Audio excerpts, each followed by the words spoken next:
coopération avec la Russie ne devrait pas se faire au détriment des relations avec la France et de la coopération avec la France. Nous avons un acte fort avec la France, c'est une coopération de défense. Je rappelais, avant de rebondir sur cette question, que tantôt, le général évoquait la mort du 52e soldat français sur le sol. L'armée malienne en a perdu autant. Comparaison n'est pas raison, mais c'est peut-être une coïncidence d'agenda ou de calendrier. Ce n'est pas une méconnaissance de l'effort et du sacrifice de sang des soldats français pour aider le Mali, tout comme le Mali l'a fait autant auprès de la France. Nos liens sont des liens de sang, des liens historiques. On ne peut pas, d'un revers de main, faire tourner cela. Il faut reconnaître en réalité... Donc la France est souhaitée encore au Mali?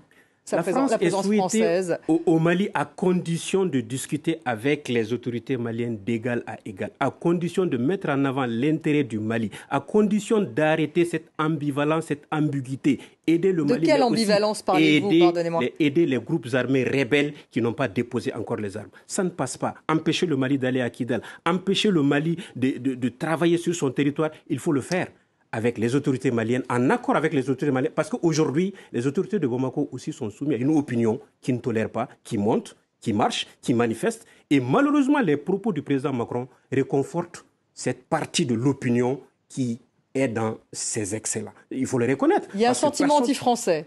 Pas un sentiment anti-français en tant que tel, mais un sentiment anti-politique française tel que mené ici. Sinon, nos liens sont des liens de ça. Les Maliens vivent, les Français vivent à Bamako.